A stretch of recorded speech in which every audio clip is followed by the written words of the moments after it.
Coronavirus, la pandemia. ¿Cuáles son los síntomas? ¿Cómo se transmite? ¿Qué puedo hacer para protegerme y prevenir la propagación de la enfermedad? Nuevo padecimiento que ha encendido las alarmas de los sistemas de salud. Coronavirus, la pandemia.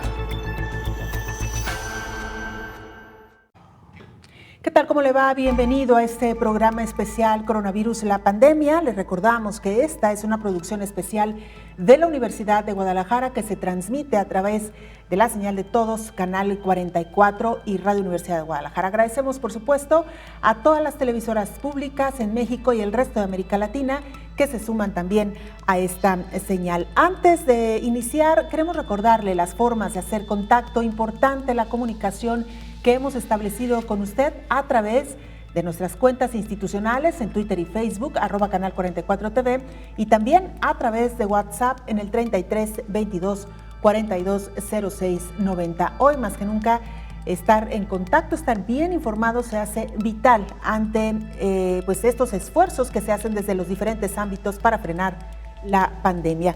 En este programa le estaremos contando cómo México se prepara para el aumento de contagios y también emite una guía para la atención de los adultos mayores. También le estaremos actualizando la información en torno a lo que ocurre en Estados Unidos, donde las autoridades de salud en el condado de Los Ángeles confirmaron ya 50 nuevos casos de COVID-19 tras el aumento en las cifras de contagio. Se han estado implementando medidas y restricciones en escuelas, en el trabajo, en los comercios, a fin de frenar la propagación del virus. También haremos contacto hasta Italia y España, además de Alemania, es en un país que también está siendo afectado por el COVID-19. Nos iremos hasta el sur del continente americano, en Mar del Plata, Argentina. Ya se sumó también al cierre de espacios recreativos y culturales por la pandemia del coronavirus. Esto es parte de lo que le tendremos a lo largo de la siguiente hora para que usted se quede con nosotros. Iniciamos, si le parece, de lleno con el detalle de la información. El coronavirus se sigue expandiendo en América Latina. En el sur del continente se reportan 270 enfermos. El común denominador de estos países es el aislamiento provisional de la población. En la guerra que libra el mundo contra un enemigo peligroso y mortal llamado COVID-19, el toque de queda ha sido utilizado para librar numerosas batallas. Países de América como Colombia, Ecuador, Venezuela, Honduras y Costa Rica, en conjunto suman 270 enfermos, han implementado medidas drásticas a sus propios ciudadanos para salvarles la vida y evitar que se repita el escenario de Europa con Italia, que registra 31.500 enfermos y 2.500 decesos. En la contienda contra la epidemia, América restringe las garantías individuales. La mancha roja se ha penetrado en 154 países del mundo, dejando a su paso 198.100 enfermos. La mayoría de los casos se han registrado en China, Italia, Irán y España. En la pelea contra la corona del virus, los científicos buscan la mejor herramienta para atacar con medicamentos y vacunas, y el sector salud llama a seguir las medidas de higiene y de aislamiento social. Sin embargo, el tiempo avanza y el virus aumenta su letalidad a 4.15% en el mundo. En el conflicto, por primera vez en la historia, la ciudadanía de las regiones de Asia Sudoriental, Europa, Mediterráneo Oriental, Pacífico Occidental, África y América debe ser copartícipe en la odisea por exterminar la COVID-19. Hoy, la humanidad enfrenta una guerra que se ha cobrado ya 8.000 muertos en el mundo, informó Isaura López Villalobos. Y como todos los días, es importante también estar actualizando información con la Organización Mundial de la Salud. Nuestra compañera Isabel Saco, corresponsal de la agencia EFE en Ginebra, nos actualiza precisamente lo último que ha dicho la Organización Mundial de la Salud en torno a esta pandemia. Adelante, Isabel, te saludamos y te escuchamos. Hola, ¿qué tal? Buenos días, Belén. Buenos días a todo el público de Canal 44. Los casos de coronavirus siguen aumentando de manera desenfrenada en el mundo. Ayer martes por la noche en Europa, es decir, la tarde en América, la Organización Mundial de la Salud había recibido reportes de 185.000 casos y solo observando esta trayectoria podemos temer que el día de hoy termine rozando o superando la barrera de 200.000 personas infectadas. Conforme pasan los días, más personas se contagian y el último reporte de la OMS indica que fueron 12.000 en las 24 horas anteriores. Las muertes han superado las 7.500, medio millar más que el día anterior, según las estadísticas reportadas por los países afectados.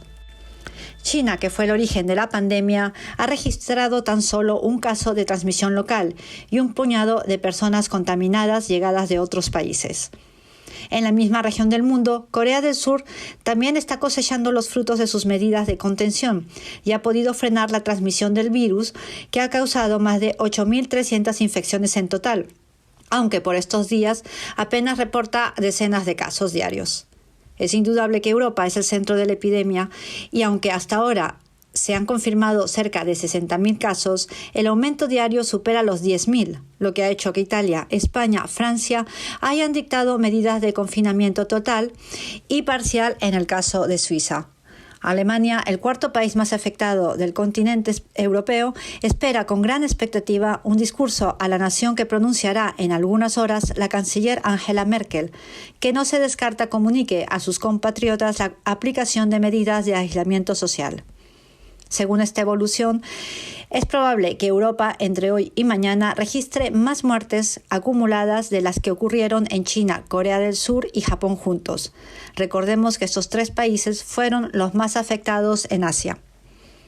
El impacto de esta gran emergencia sanitaria mundial será grave en la economía, como se puede notar desde hace varios días, y muchos países en Europa están anunciando que destinarán en total miles de millones de euros para ayudar a sus economías ante lo que ya se entiende que será una recesión mayor que la causada por la crisis financiera de 2008. Cada país liberará fondos según sus posibilidades. Grecia inyectará a su economía 2.000 millones de euros, Portugal 9.000 millones, el Reino Unido ha ofrecido 360.000 millones en préstamos para empresas, España ha dicho que movilizará 200.000 millones de euros y Francia desembolsará 45.000 millones de euros para mantener a flote su economía. Se teme que el impacto sobre el empleo será profundo y estamos a la espera aquí en Ginebra de que la Organización Internacional del Trabajo publique en un rato los análisis sobre esta cuestión. Se ha adelantado que la OIT presentará proyecciones sobre el desempleo que puede esperarse y sobre los grupos que más están en riesgo de perder sus puestos de trabajo. El coronavirus ha alterado la vida de prácticamente cada persona en el mundo, en mayor o menor medida, y esto incluye a los niños y jóvenes, que se considera como los grupos de riesgo de menos graves si contraen la infección. Sin embargo, ellos también sufren del impacto del coronavirus a través de la disminución forzada de sus relaciones sociales y de la imposibilidad para la mitad de alumnos del mundo de ir a la escuela o a la universidad. La UNESCO acaba de comunicar hace unos minutos esta cifra, que supone que 850 millones de estudiantes han tenido que interrumpir su aprendizaje en las últimas semanas. Reportó desde Ginebra Isabel Saco para el programa Coronavirus, la epidemia. Muchas gracias, Isabel Saco, por esta información. Antes de saludar al médico que en esta ocasión nos acompañará en este programa especial, permítame saludar a la audiencia que nos sigue a través de Canal 22 de TVT Televisión Tabasqueña, de la Unidad de Televisión de Guanajuato, de la Corporación Oaxaqueña de Radio y Televisión, del Instituto Colimense de Radio y Televisión, de la Universidad Autónoma de Aguascalientes, del Instituto Morelense de Radio y Televisión, así como de la Universidad Juárez Autónoma de Tabasco. Más televisoras, tanto en el país como en América Latina, también se están sumando a esta señal. El doctor Pedro Martínez Ayala, infectólogo, en esta mesa de trabajo. Doctor, bienvenido, muchas gracias por acompañarnos. Trataremos de hacerle algunas preguntas que nos han llegado tanto de parte de nuestra audiencia, inquietudes también que nosotros mismos hemos creído pertinente preguntarle, doctor. ¿Qué pasa con el consumo de algunos medicamentos para el control de este padecimiento COVID-19? Le preguntaría específicamente por el uso del ibuprofeno, del Motrin, del Advil, que son medicamentos muy comunes y que se pueden encontrar en la farmacia, pero ¿qué tan recomendables son para el uso específico en un caso de COVID-19? Muy bien, excelente pregunta. Todavía no hay datos fríos para responderla con evidencia, pero gran parte de las poblaciones en los que se ha utilizado tratamiento sintomático para controlar la fiebre sugieren más bien enfocarse más a paracetamol. El paracetamol, recordemos que tiene más acción a nivel central, el ibuprofeno tiene más acción a nivel también periférico. Entonces, en ese sentido, la recomendación es, hasta el momento, paracetamol. Y bueno, es inevitable que va a llegar la fase de transmisión comunitaria, que se calcula que hasta al 70% de la población nos infectaremos, y en ese sentido, que bueno que lo puntualizas, utilizar paracetamol para la fiebre, mantenernos bien hidratados, bien alimentados, y las medidas de distanciamiento social, que eso es fundamental. Se sabe cada vez más de este virus. Al inicio, pues casi todo lo extrapolábamos de los virus de la influenza, de los virus respiratorios, pero recientemente ya se sabe que puede durar en superficies de plástico hasta 3 días, en superficies metálicas no oxidantes también 3 días, en el aire puede quedar suspendido hasta 3 horas.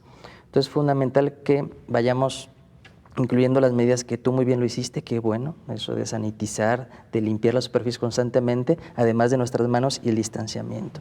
Entonces, excelente ir incorporando esas medidas, y ya estamos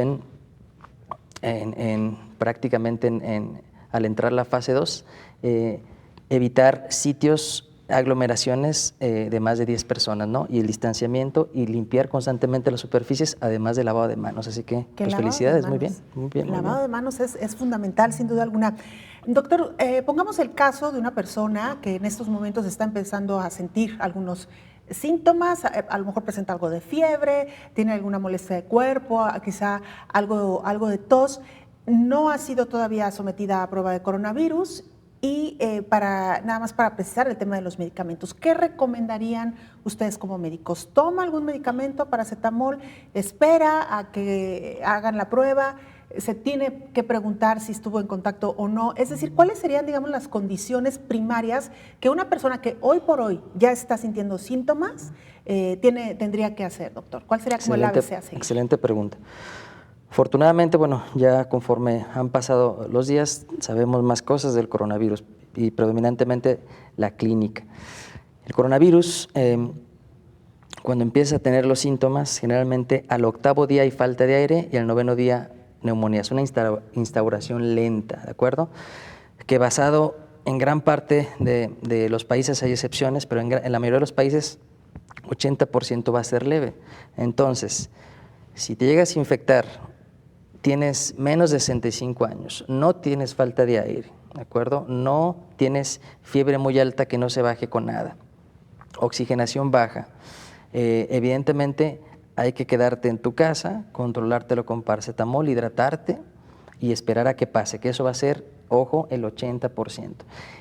Por supuesto que si en el camino de la evolución empieza a sentir falta de aire, es el dato objetivo, ¿de acuerdo? Es el signo que va a indicar que requerimos profundizar para ver si desarrolló neumonía, y ahí los tratamientos pues ya no tan experimentales, ya que se están usando, y buenos reportes que los platicamos. En ese sentido, los que podemos tener de forma asequible y realista, el hidroxicloroquina y el opinavir ritonavir. Que son los medicamentos que ya se han usado en otros padecimientos similares. Así es, y en ese 15% que llegara, que tiene falta de aire y que con una radiografía de tórax mostráramos que tiene neumonía, por supuesto que empezar a usarlos. Muy bien, doctor. Bueno, pues tenemos muchas más preguntas, por supuesto, para nuestro invitado en este programa especial. Regresando de la pausa, estaremos hablando con él qué pasa con los pacientes asintomáticos, que nos han preguntado mucho sobre este tema. Así que con esto y más información regresamos después de la pausa.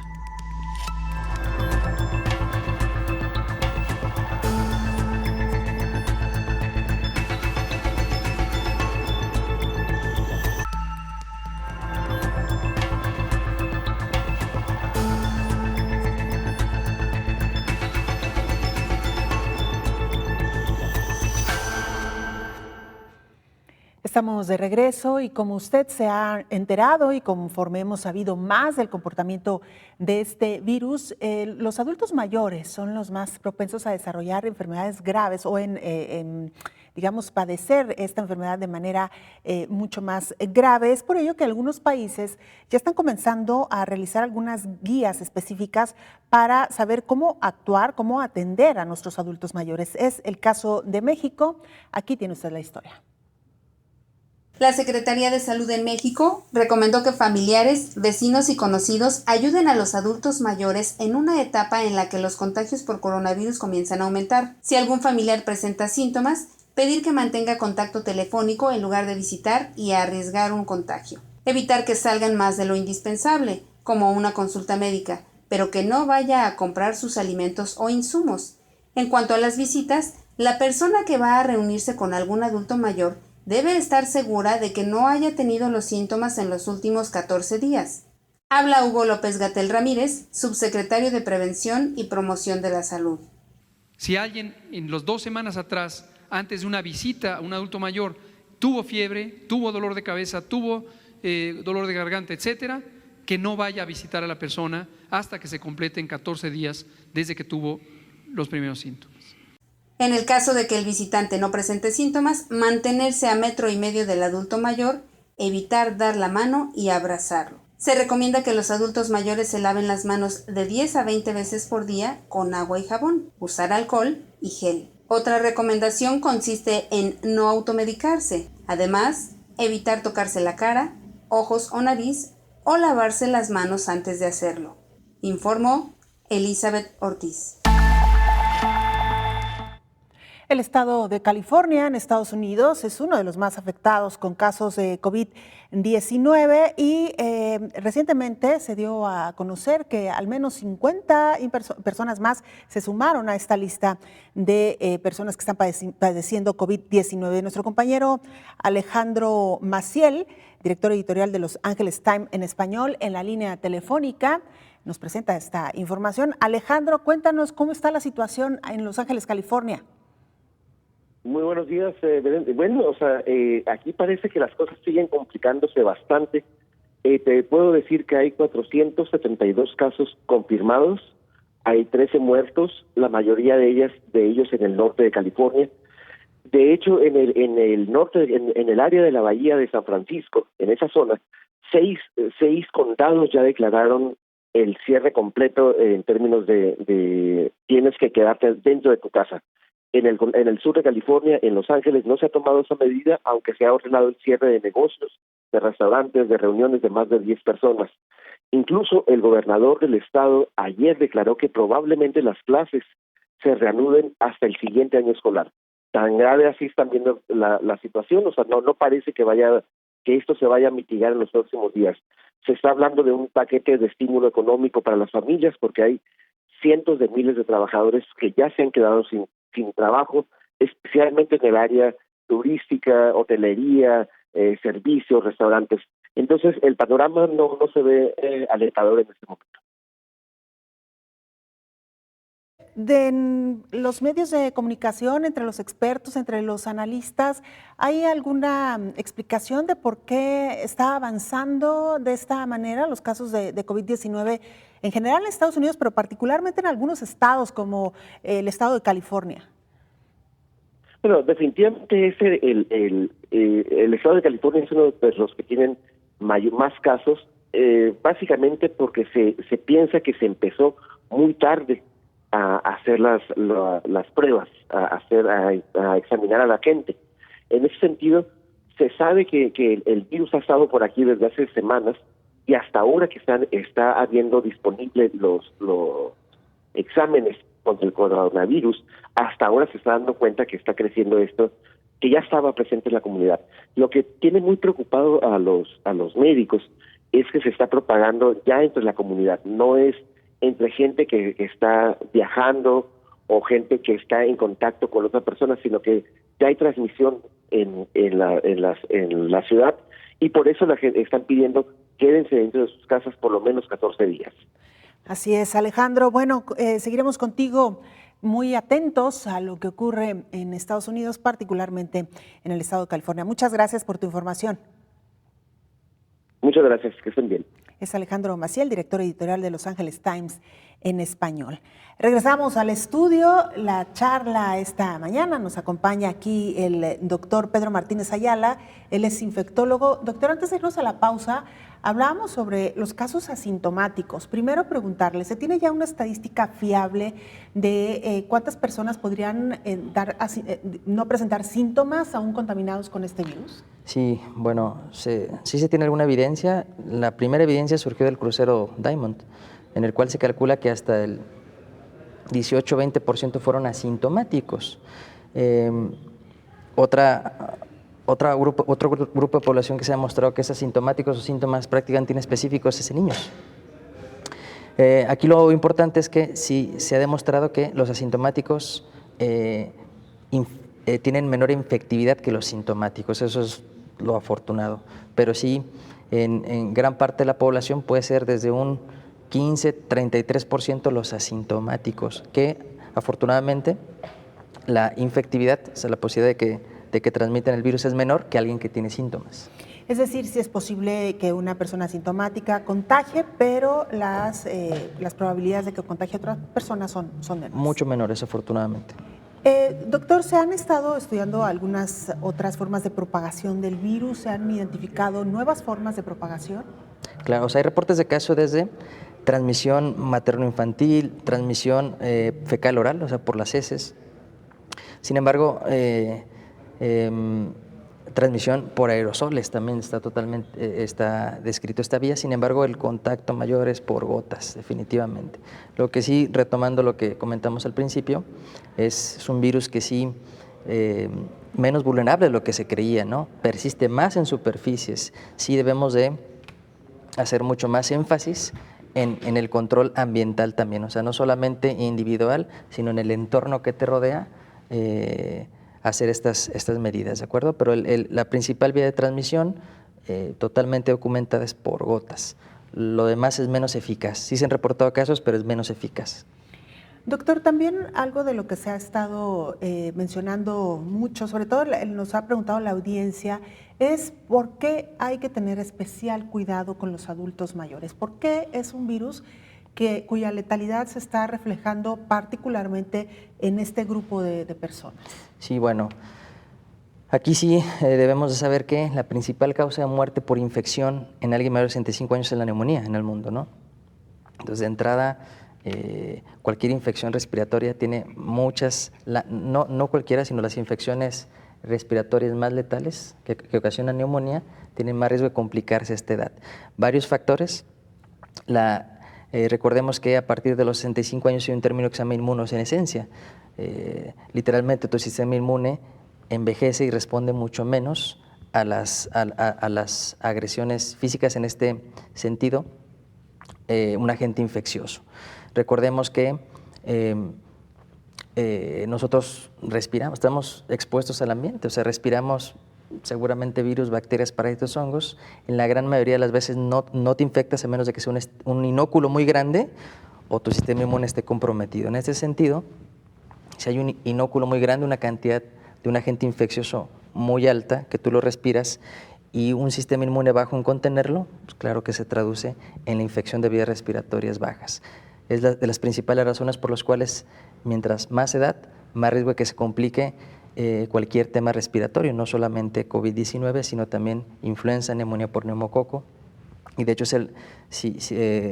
puntualizando, la indicación de vacunación por neumococo es a partir de los 65 años por esa razón. Incluso a partir de los 50 si hay otras comorbilidades como enfermedad pulmonar obstructiva crónica, cardiopatía, enfermedades cardiovasculares y cualquier tipo de comorbilidad. Le recordamos a nuestra audiencia que la charla es con el doctor Pedro Martínez Ayala, infectólogo, y voy a aprovechar la pregunta de María Baltasar, que nos escribe, persona que nos ve a través de la señal de todos. Nos pregunta si una persona da positivo a COVID-19 se aísla 2 semanas y en ese tiempo el virus debe desaparecer o se debe asistir a algún médico para algún tratamiento. La pregunta en concreto, doctor, sería ¿qué pasa con el virus después de los 14 días? Muy bien, muchísimas gracias por ese tipo de preguntas porque debemos aceptar que va a llegar y tenemos que estar preparados tanto como sistema de salud como ciudadanos. Va a llegar a 80%, esperemos que sea un cuadro como se predice, que sea algo leve.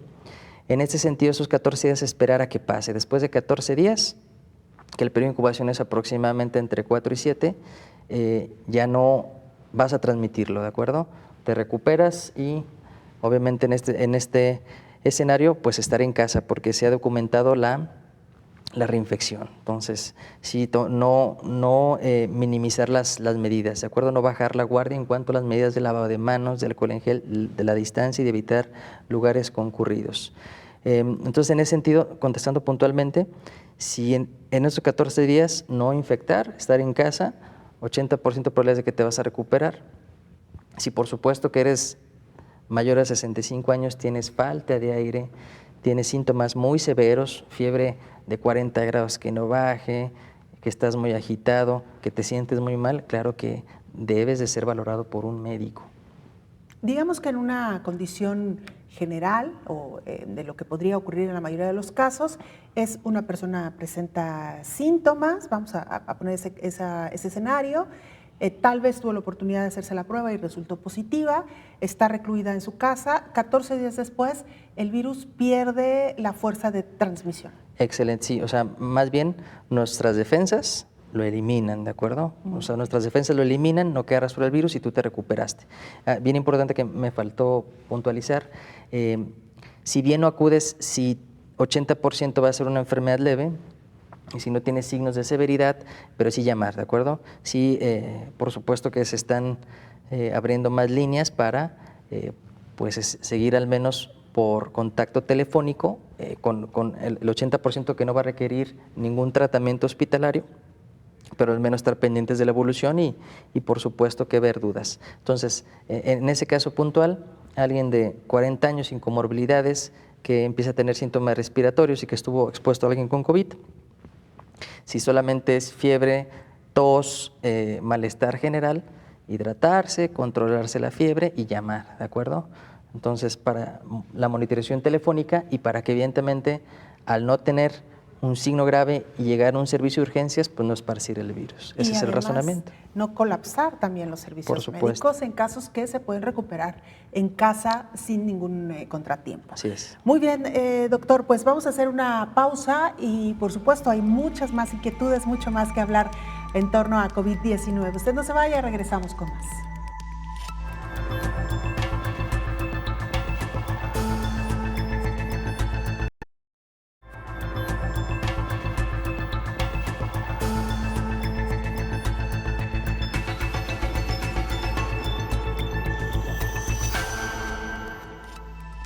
El comportamiento de coronavirus que provoca el padecimiento ya catalogado como COVID-19 ha dejado diversas lecciones a lo largo de todos estos días, desde quiénes son los grupos más vulnerables, qué probabilidades hay de sobrevivir a esta enfermedad, y también nos ha dejado claro que no respeta ni condición social, ni raza, ni grupo al que se pertenezca. Hay incluso mandatarios a nivel mundial que pues fueron de los primeros incluso en dar positivo a COVID-19. Algunos presidentes y primeros ministros han también tomado sus precauciones, algunos de ellos de manera mucho más temprana que otros, anunciaron cierres de fronteras, comenzaron a tomar algunas medidas en torno a la manera en que se comunicaban con su población o interactuaban con su gabinete. Y hay otros que simplemente han relajado más las medidas. La siguiente información nos cuenta precisamente sobre el comportamiento de estos mandatarios.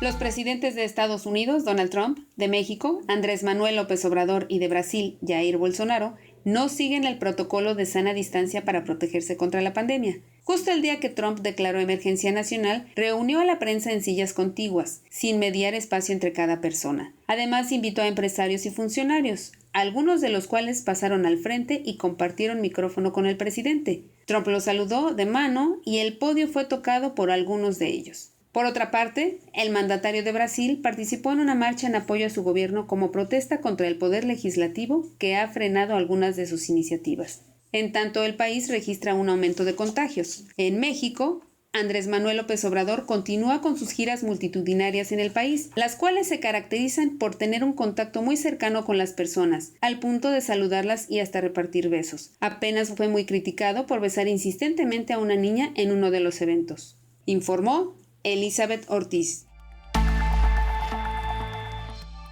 Nos trasladamos a Mar de Plata, en Argentina. Ahí se encuentra nuestro compañero Hernán Gaspari, corresponsal de la Universidad de Mar del Plata en Argentina. Hernán, te saludamos y te preguntamos cuál es la situación en estos momentos ahí en Mar del Plata. ¿Cómo te va, Belén? Muy buenos días, gracias por esta comunicación. La ciudad de Mar del Plata, que está a 400 kilómetros al sudeste de la ciudad de Buenos Aires, donde hay una situación todavía controlada. Se está intentando minimizar el impacto de lo que ya está comenzando a ocurrir a nivel nacional. Si te parece, Belén, primero te enmarco lo que está ocurriendo en la República Argentina, donde sabrás que el primer caso de coronavirus se dio a conocer aquí el 3 de marzo. A partir de ese momento, la epidemia se comenzó a expandir por todo el país. Hasta el día de hoy se suman unos 79 casos, de los cuales hay 2 desenlaces fatales. Más de la mitad de estos casos están concentrados en la ciudad de Buenos Aires y en la provincia de Buenos Aires, donde está la ciudad de Mar del Plata. A partir de ello, el gobierno argentino suspendió la llegada de vuelos de todos los países en riesgo, por supuesto los países europeos, Estados Unidos, China, Corea del Sur, Japón, Irán, Chile y Brasil, y procedió a la suspensión del ciclo lectivo de las escuelas en todo el país hasta el próximo 31 de marzo. En paralelo, el presidente Alberto Fernández anunció en la noche de ayer la construcción de 8 hospitales modulares de emergencia y remarcó que la prioridad del gobierno es fortalecer el sistema público de salud para cuidar a los argentinos. También, por su parte, el titular de la cartera de Defensa destacó que el gobierno está tomando decisiones por anticipado comparado con lo que ocurre en otros países y que ya están trabajando para aumentar la cantidad de camas en hospitales militares. Por supuesto, la situación económica no es ajena a lo que está ocurriendo en la República Argentina, donde ya había una situación económica muy compleja, un riesgo país que se ha disparado a los 3.800 puntos y que tiene como correlato natural la depreciación de nuestra moneda, el peso argentino, con lo cual vemos como el dólar, que es la principal divisa internacional que se utiliza en la República Argentina, va en alza constantemente. Por ello, el gobierno también lanzó un paquete de medidas económicas para un país que está comenzando un proceso de tensión en cuanto a su economía, en cuanto a su actividad comercial. Un paquete de medidas que incluye precios máximos, en algunos sectores críticos de la economía, que el Estado se haga cargo parcialmente de algunos salarios, el aumento en la inversión de obra pública y créditos para refacciones de hogares. Aquí en la ciudad de Mar del Plata, esta ciudad de casi 1 millón de habitantes, que como les decía, está a 400 kilómetros al sudeste de la provincia de Buenos Aires, es una ciudad turística que se preparaba para recibir una enorme cantidad de visitantes en lo que será un fin de semana de 4 días. El próximo martes 24 de marzo se conmemora aquí en nuestro país la fecha en la cual sufrió la última dictadura militar en la República Argentina y se conmemoran aquellas víctimas de esa dictadura militar, por lo cual es día no laborable, y el lunes anterior, el lunes 23, tampoco es laborable, es denominado feriado puente, con lo cual había mucha expectativa en un fin de semana de 4 días, donde esta ciudad de Mar del Plata tenía una un nivel de reserva del 100%. Bueno, en el día de ayer, nuestro intendente municipal salió a pedir a los turistas que no vengan a la ciudad de Mar del Plata. Se cancelaron todas las reservas hoteleras, se le obliga a todas las empresas vinculadas al turismo a que reprogramen esas reservas hoteleras y se planteó desde el día de ayer fuertes restricciones en cuanto a gastronomía y esparcimiento. Esto incluye a centros comerciales, teatros, salas de juegos, gimnasios, clubes deportivos, salones de eventos, discotecas. También se dispuso el cierre del transporte terrestre de larga distancia y el tráfico aéreo. Esto a nivel nacional, donde habrá fuerzas de seguridad nacional patrullando las rutas y haciendo retenes en las rutas e impidiendo el movimiento de la gente a nivel turístico en la República Argentina de cara a estos 4 días no laborables. Con lo cual, si bien todavía el panorama aquí en la República Argentina es leve, en la ciudad de Mar del Plata hay solo 2 casos confirmados de coronavirus, y bien, por supuesto hay muchos más que están esperando la devolución del análisis correspondiente. Se está llevando adelante un fuerte operativo para evitar que esto se vaya de las manos y que un sistema sanitario que realmente ya contaba con algunas deficiencias se vea colapsado rápidamente. Hernán, pues muy interesante y muy amplio esto que nos has contado. Justo te iba a preguntar sobre 2 aspectos que ya tú nos has referido en tu reporte. Uno, el económico, que esta pandemia pues toma a Argentina, como a muchos de nuestros países, en condiciones económicas o en un sistema financiero no del todo fuerte o sólido. Y por otra parte, también es verdad que hay ciudades que han padecido mucho más esta crisis en aspectos como el turismo, y nos referimos a Mar del Plata, que como ya lo explicabas también, pues es uno de los destinos turísticos más importantes, no solamente de Argentina, sino de otros turistas que van de América Latina. Así que bueno, pues esperar solamente, Hernán, a prepararnos primero, obviamente, hacer lo que cada uno tiene que hacer y esperar a que esta pandemia pase de la mejor manera. Muchas gracias por la información. Muchas gracias, Belén, por esta comunicación y a disposición para lo que necesiten. Gracias, es Hernán Gaspari, corresponsal de la Universidad de Mar del Plata en Argentina. Una situación detallada, muy interesante, por cierto, de lo que está ocurriendo ahí en Mar del Plata. Doctor, hablábamos antes de hacer contacto con el resto de nuestros corresponsales de las personas que hoy por hoy están sintiendo algún síntoma o que están padeciendo algún síntoma. ¿Cuáles son los medicamentos que ustedes recomendarían? ¿Cuáles son algunas de las indicaciones? Pero importante mencionar, si alguien, sus síntomas comienzan a agravarse, sí o sí es importante ya dar un siguiente paso, doctor. Claro, que se predice, recordemos, 15% una presentación severa, que necesitas hacer un estudio de imagen, necesitas hacer exámenes de sangre, porque evidentemente puedes tener fallas orgánicas, o sea, que empieza a fallar tu riñón, tu sangre, tu hígado, y un 5% que invariablemente pues va a ser crítico. Esto es terapia intensiva.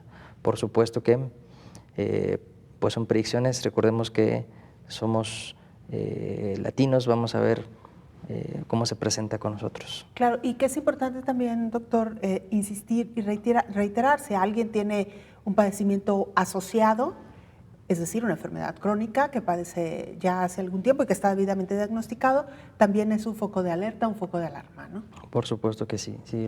Recordemos que las comorbilidades más importantes que se asocian a un desarrollo de complicaciones. Complicaciones quiere decir que ya de una infección leve se convierte a grave, que es cuando hay neumonía,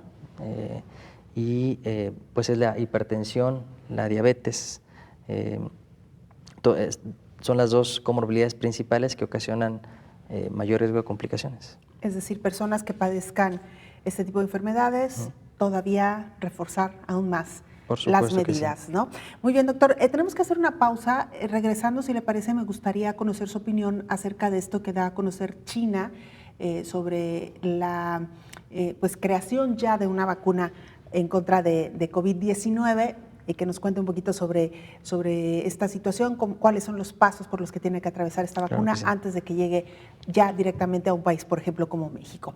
Tiempo de una pausa, pero antes permítame, por favor, saludar a quienes nos siguen a través del Sistema Zacatecano de Radio y Televisión, de Televisión Educativa, del Instituto Estatal de Radio y Televisión del Gobierno del Estado de Baja California Sur, la Universidad de San Martín de Porres en Perú, la Televisión Regional del Oriente en Colombia. Saludamos también y hacíamos contacto hace unos minutos con la Universidad Nacional del Mar del Plata en Argentina, la Universidad de San Carlos en Guatemala, el canal universitario Zoom de Colombia y el canal 13.1 Cinart en Costa Rica, gracias a nuestra audiencia en México y América Latina que nos sigue a través de las diferentes señales. Hacemos una pausa, regresamos con mucho más.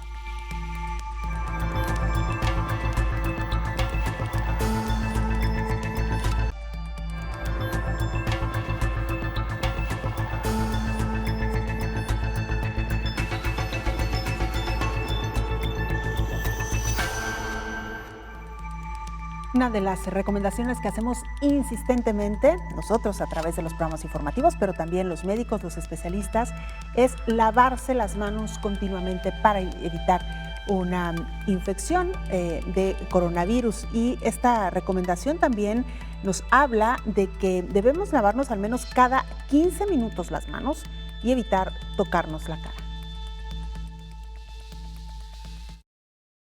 ¿Sabes por qué los expertos sugieren que te laves continuamente las manos para evitar un contagio de coronavirus? Resulta que al menos cada 4 minutos nos tocamos la cara. De ahí la insistencia en repetir la higiene como medida de protección contra la nueva enfermedad. Pedro Martínez Anaya, infectólogo mexicano, explicó que la transmisión por contacto indirecto consiste en que las gotas que contienen virus se depositan en superficies inertes que luego entran en contacto con las manos contaminadas y después con la boca, nariz o los ojos, porque en promedio los humanos nos tocamos la cara de 14 a 25 veces por hora, de acuerdo con un estudio.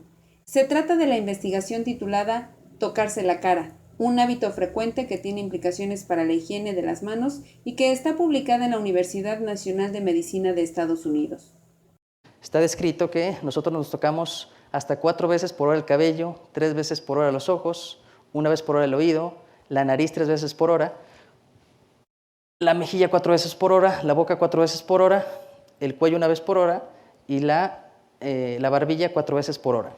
Así que la forma más eficaz de contagio sucede cuando alguien que tose deja el virus en puertas, manijas o tableros y una vez que entra en contacto con la boca, nariz y ojos. Por ello recordó la importancia de evitar el saludo de beso o de mano, informó Elizabeth Ortiz. Bueno, muy interesante lo que ya nos expone el doctor Pedro Martínez Ayala en torno a estas formas que tenemos de tocarnos constantemente la cara. Vamos a hacer contacto hasta Alemania, específicamente a la ciudad de Berlín. Ahí se encuentra Javier Alonso, corresponsal de la agencia EFE, a quien saludamos con mucho gusto. Javier, te preguntamos cómo se vive hoy en día la situación, la pandemia de coronavirus ahí en Alemania. Cuéntanos. Hola, buenas tardes de Berlín. Pues sí, en Alemania el Instituto Robert Koch de Virología, que es el centro competente en epidemiología para el país, ha advertido hoy de que si no se ejecutan las medidas adoptadas por el gobierno y las autoridades regionales frente al coronavirus, pues en 2 o 3 meses podría haber hasta 10 millones de contagiados en todo el país. Son las aplicadas en Alemania todavía medidas relativamente mucho menos estrictas que en Italia, España, Francia o Bélgica, pero el Instituto lanzó hoy esa advertencia para intentar que la población no se confíe y adopte comportamientos sociales distintos a los habituales, ¿no? En las últimas 24 horas el número de contagios verificados se ha elevado a 8.198, que son 1.042 más que en el día anterior, y el número de víctimas se mantiene en 12, una cifra que es relativamente baja, pero que según ese instituto previsiblemente subirá en las próximas semanas y meses. Ya el martes este instituto declaró a propósito de esas bajas cifras de muertos en comparación con otros países europeos que se debe quizás a que el gobierno alemán ha tomado las medidas adecuadas al reconocer a tiempo el brote de la pandemia. No han querido valorar si es que otros países están tomando medidas más drásticas que Alemania, pero sí defienden que lo que hay que hacer básicamente es tener una buena evaluación de la situación.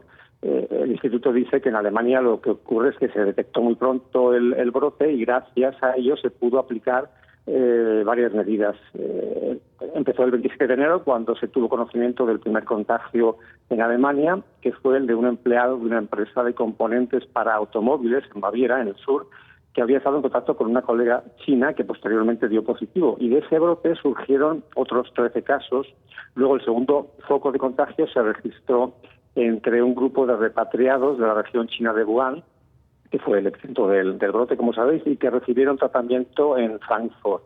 Esos 16 pacientes fueron identificados en su día como los primeros contagiados en Alemania, sobrevivieron y se encuentran sanos. Este Instituto Koch del que os hablo asegura que los recursos en Alemania son muy grandes y permiten realizar unos 160.000 test a la semana, que hay la posibilidad de aumentar ese número, y sus responsables también insisten en que hay que realizar pruebas de forma estratégica, es decir, calibrando qué personas pueden tener más opción de haberse contagiado. Hasta ahora, el gobierno de Angela Merkel, que esta tarde-noche, tiene previsto dirigirse a la nación por televisión, y las autoridades regionales han acordado el cierre parcial de la vida pública en el país, aunque se mantienen abiertos comercios como los de alimentación, farmacias, bancos y otros establecimientos que se consideran de primera necesidad. En Alemania es interesante saber que es competencia de cada región, de cada land, implementar las medidas, lo que hacen con algunas diferencias en cuanto al alcance de ellas y los plazos, puesto que también es distinto el nivel de contagios entre unas y otras regiones, de las que las más afectadas son Renania del Norte de Westfalia, que está en el oeste del país, y Baviera y Baden-Württemberg, que están en el sur, y que son las regiones donde se han adoptado las medidas más severas. En todo el país, Berlín, el gobierno ha ordenado la reimplantación de controles en las fronteras con los países vecinos como Luxemburgo, Dinamarca, Francia, Suiza y Polonia, aunque dice que está garantizado el paso de mercancías y de ciudadanos. Lo que ocurre es que hoy, por ejemplo, en la vecina Polonia están aplicándose controles que ha provocado colas kilométricas de camiones que pretenden trasladar mercancías desde Alemania a ese país. Y en cuanto a la vida diaria, pues se están viendo situaciones como las de otros países europeos. En los supermercados faltan algunos productos como papel higiénico, bananas, huevos o leche, aunque el gobierno ha dicho que si no se acapara no hay razón para temer que haya un desabastecimiento. Y desde el aspecto económico, en un país como Alemania, que depende tanto de las exportaciones, pues ya se empiezan a notar consecuencias importantes como la suspensión de la fabricación de automóviles. Ya lo han anunciado, por ejemplo, las multinacionales Volkswagen, BMW y Daimler, que han dejado de producir ya en varios países europeos. También se han cancelado muchos eventos comerciales, como la Feria de Turismo de Berlín, que es la mayor del mundo, o la aeronáutica, que se iba a celebrar en abril. Y también desde el punto de vista económico, el gobierno alemán ya ha anunciado medidas sin precedentes que están destinadas de momento fundamentalmente a dotar de liquidez a las empresas, con un plan que incluye la aportación de decenas de miles de millones de dinero público. Lo que pasa es que ahora todavía no se sabe cómo va a afectar en concreto la crisis a la economía alemana. Hoy, por ejemplo, se han anunciado líneas generales de los presupuestos del próximo año, pero aún no se sabe, aunque se pretende mantener el presupuesto equilibrado, no se sabe exactamente cuál va a ser el impacto en la economía. Sí ya se avanza que la crisis quizás sea más grave de la que se vio en 2008 y 2009, aunque también se dice que Alemania puede contar ahora con excedentes comerciales, sobre todo de los últimos años, para financiar las medidas multimillonarias que seguramente tendrá que destinar para combatir las consecuencias de la crisis. Javier Alonso, la información muy completa, gracias por este panorama y seguramente estaremos regresando contigo en emisiones siguientes. Gracias.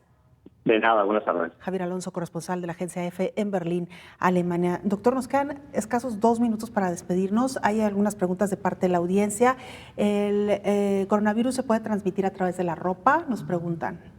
No, o sea, el coronavirus lo hemos estado puntualizando. Un paciente que está infectado del coronavirus expele partículas infecciosas, gotas, de tal forma que el contacto directo a 1 metro puede infectarse de forma directa, pero lo más eficaz es la forma indirecta. se quedan las partículas suspendidas en superficies inertes como mesas, tableros, ropa, por supuesto, que en el momento en que uno toca esas superficies y se lleva las manos, sobre todo las zonas húmedas de la cara, que es ojos, nariz y boca, es cuando te infectas. Entonces sí, el virus queda suspendido. De hecho, es un artículo de New England, una revista de mucha importancia médica, publicado en esta semana, en superficies plástico, material oxidante, sí puede quedarse incluso más de 24 horas. De 1 a 3 días puede quedarse en estos sitios. Si uno salió a la calle y cree haber tenido contacto con alguna persona que tuvo COVID-19, mejor es cambiarse la ropa cuando llega a casa, lavarse las manos. Lavarse las manos sobre todo, o sea, la vía va a ser lavarse las manos, evidentemente.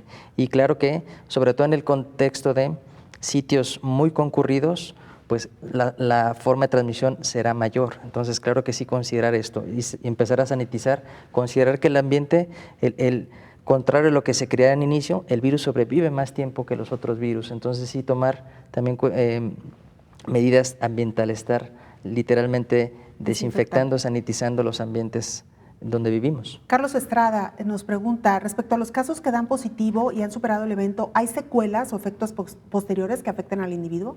En el 80% en los cuales es leve, no.